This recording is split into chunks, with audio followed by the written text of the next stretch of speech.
जय श्री कृष्ण, जय श्री राधे।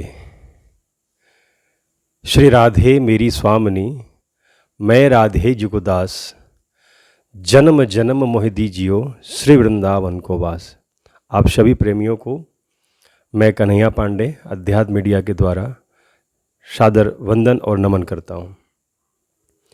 प्रेमियों, बहुत इस समय एक कंट्रोवर्सी चल रहा है, इसे हम कंट्रोवर्सी ही कहेंगे। प्रसिद्ध कथावाचक आदरणीय श्री प्रदीप मिश्रा जी के द्वारा जो श्री जी के लेकर के, श्री राधा रानी को लेकर के जो एक बयान दिया गया व्यासपीठ से, और साथ ही बाद में एक और क्लिप आई वायरल उनकी, जो गोस्वामी जी के बारे में उन्होंने ये कहा कि हम तुलसीदास जी जैसे गंवार नहीं हैं। देखिए, मैं तो सबसे पहले ये कहना चाहूँगा कि अपने धर्म के प्रति, सनातन धर्म के प्रति हम एक पहले तो कट्टरवादी बने, अन्य समुदायों की तरह। पुराणों में क्या है, शास्त्रों में क्या है, और सबसे बड़ी बात, व्यासपीठ पर बैठ करके इस तरह का अशब्द भाषा का प्रयोग करना अपने इष्ट के लिए, अपने देवी देवताओं के प्रति, ऋषि मुनि संतों के लिए। गोस्वामी तुलसीदास जी एक महान कवि, एक प्रसिद्ध संत, विद्वान, महापुरुष, जिन्होंने साक्षात्कार करा है श्री रामलला का, जिन्होंने साक्षात्कार करा है श्री हनुमान जी महाराज का। तो ये सोचने का विषय ये है कि आखिर इसके पीछे कोई गिरोह कार्य कर रहा है अन्य समुदाय के द्वारा, क्योंकि सनातन धर्म पर इस समय काफ़ी आघात पहुंचाया जा रहा है। कभी कुछ टॉप टिप्पणियां किया जा रहा है बार बार। तो मैं एक निवेदन करूंगा अपने सभी सम्मानित कथाकारों से, विद्वानों से, संतों से, कि आप हमारे धर्मगुरु हैं। आप व्यासपीठ पर बैठ कर के जनमानस को एक धर्म का संदेश देते हैं। हमारे प्रभु देवी देवताओं के प्रति आप उनके आचरण, उनके चरित्र लीला का वर्णन करते हैं, जिसे सुन करके समाज, हमारा हिंदू सनातन धर्म के सभी प्रेमी उस आचरण पर चलने का प्रयास करते हैं।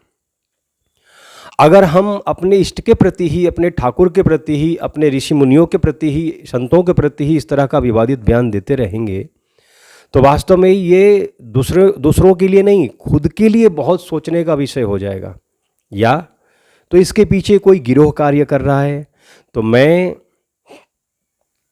अपने सभी हिंदू संगठन, सनातन धर्म के सभी संत, विद्वान, समाज के सभी युवा साथी, बड़े बुजुर्ग, महिला, मातृशक्ति, सबसे निवेदन करना चाहूँगा कि सबसे पहले तो ऐसे लोगों का बहिष्कार करें। ये बोलते तभी हैं जब हम लाखों की संख्या में बैठ करके हम सुनते हैं। अगर हम उसी समय, यानी कि देखिए, एक बात मैं रोक रहा हूँ, जब ये शब्द का इस्तेमाल किया जाता है तो वहाँ हमारे सनातन प्रेमी ही बैठे हुए होते हैं उस पंडाल में, तो प्रेजेंट उस समय क्यों नहीं विरोध होता है? बाद में एक छोटी सी क्लिप बना करके वायरल कर दी जाती है। हमें इतना, मतलब मैं एक इतना आशा कर सकता हूँ अपने जानकारी के हिसाब से, मैं आकलन कर सकता हूँ कि यह वीडियो क्लिप कोई हमारा सनातनी नहीं निकाला होगा। हमें बहुत गहन और मंथन करना होगा इस विषय पर। आखिर कौन व्यक्ति है, कौन सा गिरोह है, कौन से वो समुदाय हैं जो हमारे संतों के, विद्वानों की टिप्पणियाँ की वो वीडियो क्लिप निकाल करके सनातन के ऊपर आघात पहुंचा रहा है। मैं अपने जगत गुरु शंकराचार्य भगवान से भी निवेदन करूंगा कि आप भी इस पर टिप्पणी करें, और अपने आदरणीय केंद्र सरकार में बैठे हुए प्रधानमंत्री नरेंद्र मोदी जी से भी मैं निवेदन करता हूं कि एक ऐसी कोई मंत्रालय बनाएं। अगर बना हुआ है तो उस पर काम नहीं हो रहा है, इसका मतलब क्या ये वीडियो वहां तक नहीं पहुंचा होगा? बिल्कुल पहुंचा होगा। तो ये कहीं ना कहीं सोचने का विषय है कि हम सब ये सोचें कि इसमें कहीं ना कहीं कोई फॉल्ट है। उस फॉल्ट को ढूंढने का प्रयास करें, ना कि हम अपने आप में गाली, खुद को गाली। हम अगर किसी को विरोध भी कर रहे हैं तो अपने समाज के लोगों का ही कर रहे हैं। ये अन्य समुदायों में आप नहीं देखते होंगे। क्या उनके यहाँ कोई विवादित बयान नहीं आता होगा? बिल्कुल आता होगा, लेकिन उनकी वीडियो क्लिप्स वायरल नहीं होते हैं। और हमारे प्रवचनकर्ताओं का, कथाकारों का कोई भी video clip viral by chance अगर बोल दिया तो इसे प्रयास करना चाहिए कि उनको क्षमा मांग लेना चाहिए कि भाई गलती से हमारे शब्द निकल गए, इसके लिए हम क्षमा प्रार्थी हैं।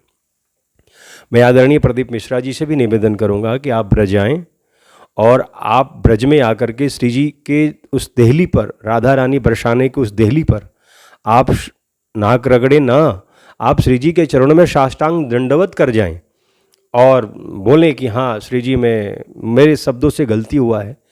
बस यही विवाद ख़त्म।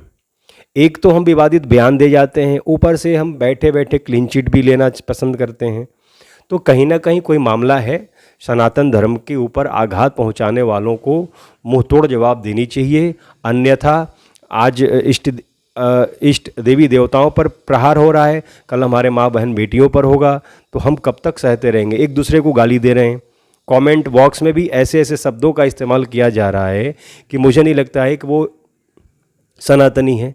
तो इसलिए मैं कन्हैया पांडे आप सबसे निवेदन करूंगा कि आप एक आवाज़ उठाएं और ऐसे आवाज़ उठाएं। मैं भी आवाज़ उठाना चाहूँगा कि हम मांग करते हैं अपने जो उच्च गद्दी पर बैठे हुए प्रकांड विद्वान हैं, संत आदिगुरु जगत गुरु शंकराचार्य भगवान हैं, हमारे केंद्र सरकार हैं, कि ऐसे सनातन धर्म पर इस तरह से आघात करना ये अच्छा नहीं है। कोई अगर ऐसा बोलता है तो उसे दंडित किया जाए, ताकि पीछे वाला ये सीख ले कि ऐसा हम कभी भी शब्द का इस्तेमाल करेंगे तो हमारे साथ भी यही सज़ा मिलेगा।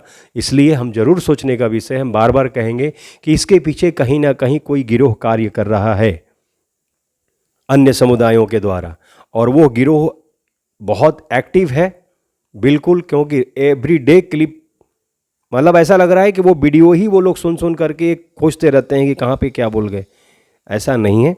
हम आदरणीय अपने प्रदीप मिश्रा जी से भी निवेदन करेंगे, आप बरसाना आपको आना चाहिए और इस परंपरा को आप ही बरसाना आकर के समाप्त भी कर सकते हैं, अन्यथा विवाद चलता रहेगा। हम आपस में लड़ते रहेंगे, आपस में मरते रहेंगे, एक दूसरे को गाली गलौज करते रहेंगे, यह उचित नहीं है।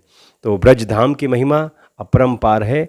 एक ही शब्दों में कहूँगा कि ये वृंदावन को लीला, मत समझो गुड़ को चीला, या मैं ऋषि मुनि गए हार, जपे जा राधे राधे।